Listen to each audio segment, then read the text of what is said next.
Hello bachcho, let's read out the question first. 2 points A and B on a disk having velocities v1 and v2 at some moment. Their directions make angle 60 degree and 30 degree respectively. So यहाँ पर आप देख सकते हैं दो particles है वो disc पर है A and B. ठीक है, उनकी velocities given है v1 and v2 and at some instant यानी कुछ some movement के बाद वो 30 डिग्री और 60 डिग्री का एंगल बनाते हैं. वो यहाँ पर हम डायग्राम में देख सकते हैं with the line of separation as shown in the figure. Now the angular velocity of disk is. So हमें simply angular velocity of disk को find करना है. तो चलिए हम स्टार्ट करते हैं सबसे पहले तो की कॉन्सेप्ट से which we are going to use here for this question. तो जनरली हमें फाइंड क्या करना है angular velocity. So as we know that कि जो वेलोसिटी होती है किसी भी पार्टिकल की inside a circular motion, so वो किसकी इक्वल होती है एंगुलर वेलोसिटी इनटू आर के, जहां पर आर पोजीशन वेक्टर को इंडिकेट करता है. सो ये तो हो गया एक की कॉन्सेप्ट. एंड द सेकंड की concept we are going to use is in a rigid body. यदि हमें एक रिजिड बॉडी में 2 पॉइंट्स एक फिक्स्ड डिस्टेंस पे गिवन हो, लेट्स से डी, और यहाँ पर पॉइंट्स है पी एंड क्यू, अब वो क्या हो रहा है रोटेट हो रहा है अराउंड अ सर्कुलर रिंग.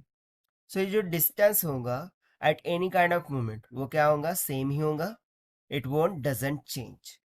तो चलिए इस की कॉन्सेप्ट का यूज करते हुए हम सोल्यूशन देख लेते हैं. तो जैसा कि यहाँ पर दो पार्टिकल है ए एंड बी, ठीक है, दोनों ही मूव कर रहे हैं with velocity v1 and v2. यदि मैं इसके वर्टिकल एंड हॉरिजॉन्टल कंपोनेंट्स लिखूं, ठीक है, सो ये हॉरिजॉन्टल कंपोनेंट क्या हो जाएगा v2 cos ऑफ 30, और जो इसका वर्टिकल कंपोनेंट होगा जो कि टेंजेंशियल कंपोनेंट भी हम बोल देंगे v2 sin ऑफ 30. सिमिलरली यहां से ये हो जाएगा v1 sin ऑफ 60, ठीक है, और ये वाला क्या हो जाएगा towards the centre v1, this is v1 cos of 60, ठीक है. बस इन्हीं कंपोनेंट पे से हम ये प्रॉब्लम को सॉल्व करेंगे. तो जैसा कि हमने सेकंड की कॉन्सेप्ट में लिखा है कि जो दो पॉइंट है ए एंड बी वो एक डिस्टेंस पर है डी, और ये जो डी डिस्टेंस है वो अराउंड दिस सर्कुलर मोशन क्या रहने वाला है रिमेन सेम रहने वाला है, it doesn't going to change. Means distance between the 2 point will remain same. So इसी कॉन्सेप्ट का यूज करते हुए ये जो हॉरिजॉन्टल कंपोनेंट ऑफ वेलोसिटीज है that is v1 cos of 60, ये किसके इक्वल हो जाएगा v2 cos ऑफ 30 के.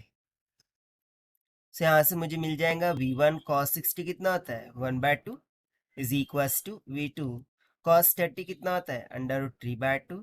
से यहाँ से 2 कैंसिल हो गया, मुझे सिंपली v1 किसके इक्वल मिल गया √3 टाइम्स ऑफ v2 के. इसको मान लेते हैं इक्वेशन नंबर 1. ना हमें फाइंड क्या करना था एंगुलर वेलोसिटी ऑफ रिंग, सो उसको हम मान लेते हैं कुछ ओमेगा के इक्वल, ठीक है. सो यहाँ पर यदि हम देखें ये जो v1 sin 60 v2 sin 30 ये जो है तो टेंजेंशियल कंपोनेंट्स ऑफ वेलोसिटीज है, ठीक है. सो यदि मैं ए पार्टिकल के लिए टेंजेंशियल कंपोनेंट ऑफ वेलोसिटी लिखूं सो वो हो जाएगा ओमेगा r1 वेक्टर, और सिमिलरली बी पार्टिकल के लिए लिखूं सो वो हो जाएगा ओमेगा r2 वेक्टर. और ये किसके इक्वल होगा बाय यूजिंग द फर्स्ट की concept, this will be equals to the tangential component of velocities that is v1 sin 60 and v2 sin 30 के डिफरेंस के, ठीक है. तो यहाँ से हम सिंपली बोल सकते हैं कि जो एंगुलर वेलोसिटी है ओमेगा और r2 vector minus r1 vector, ठीक है, ये किसके इक्वल हो जाएगा v1 sin 60 minus v2 sign of 30 के. ये हमने किस कॉन्सेप्ट का यूज करते हुए लिखा v equals to omega into R. से यहाँ पर v की जगह पर यहाँ पर हमने ये कंपोनेंट्स ले लिए वर्टिकल और you can say tangential components, और यहाँ पर ओमेगा इंटू आर वेक्टर होता है. सो ये ओमेगा और आर वेक्टर क्या होगा इन दोनों का वेक्टर डिफरेंस होगा, ना सी r2 vector minus r1 vector, ये क्या है? डिस्टेंस है इन दोनों के बिटवीन का, सो ये सिंपली क्या हो जाएगा? Omega into D. This is equals to v1 की वैल्यू हम 1 से सब्स्टिट्यूट कर देंगे, that is under root of 3 times of v2। Sine 60 कितना होता है? Under root of 3/2 minus of v2। Sine 30 कितना होता है? 1/2।